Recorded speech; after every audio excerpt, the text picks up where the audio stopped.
na ako na ang maging presidente ngayong 2028.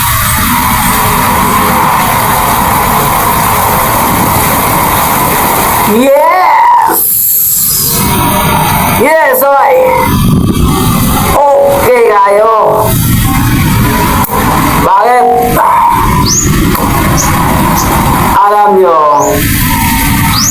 alam nating lahat na si Ma'am VP Sara Duterte, hindi lang siya popular, talagang nararamdaman natin yung aura o buong katauhan niya, yung presensya. Alam nyo, yung presensya niya bilang isang simpleng tao lang. Mararamdaman natin na simpleng tao na makamasa. Yun bang hindi ka naiyang lapitan siya, yun bang alanganin kang lumapit sa kanya, yun bang yung nararamdaman mong naiilang ka sa kanya. Pero kay Ma'am VP Sara, talagang tumahatak ng presensya, yung totoo, hindi yung nagpupunwari lang. So yan, yes! Dapat siya magiging presidente ngayong 2028. Kung ang magiging proyekto niya sa pag-upo niya sa unang bungad ng kanyang pamumuno ay ang paghabol, pagpapakulong sa lahat ng mga tiwaling politiko. Numero 1, ang flood control project. Yung mga multong proyekto walang ginagawa. So yan ang inaantay natin, na totoong justisya para sa lahat at walang kinikilingan. Alam natin ang pamumuno ng mga Duterte ay pantay-pantay ang pananaw. Hindi sila sumasang-ayon at lalong hindi sila kinukonsinti yung mga taong matataas sa mga abusado. Alam natin kung paano sila mamalakad sa isang lungsod, sa isang baryo, o sa buong Pilipinas, sa isang syudad, o ano pang ipinangawakan nila ngayong mga baluarte.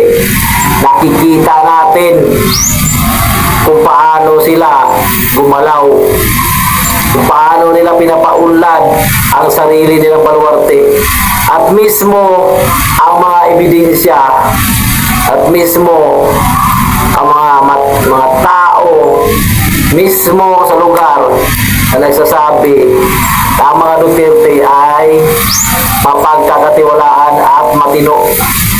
So ayan, agree 100% na si VP Sara Duterte ang magiging presidente. Pwede nga ngayon now na, dahil sukang-suka na tayo ngayon sa administrasyon ng BBM na puro pambubudol, pandarambong, sinungaling at lahat ay pagkunsaba sa mga illegalista, smuggler, lahat ng mga kabulastugang ginagawa nila ngayon, kung paano nila pagplanuhan na nakawin ang tira ng bayan. So wala tayong makukuhang pakinabang sa administrasyon ngayon. Sa totoo lang, yan ang nakikita natin ngayon, ang mga mentalidad ng mga politiko ngayon sa administrasyon ni BBM. Ang lahat na nakapalibot sa kanya ay puro mga magnanakaw. At siya ang mastermind kasama ng mga pinsan niyang Bakunawa na si Tapalos Martin Romualdez.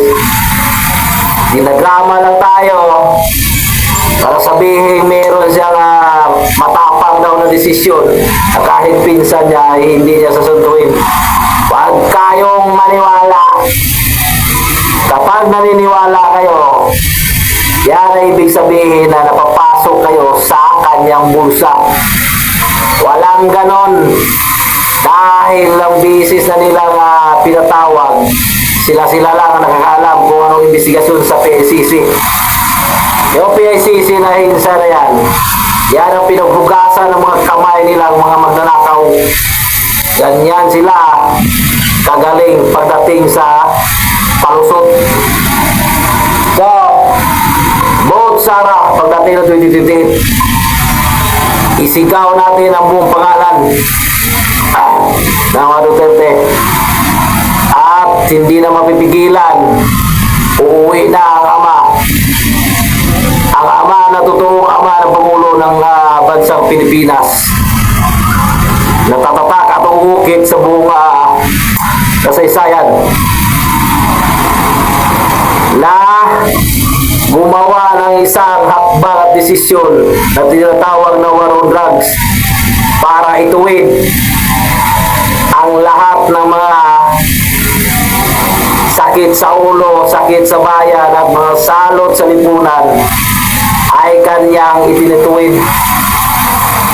Siya lang nangagawa ng isang plataforma na tinitingala sa buong bansa at siya ay iniidolo ng mga pinuno sa ibang bansa.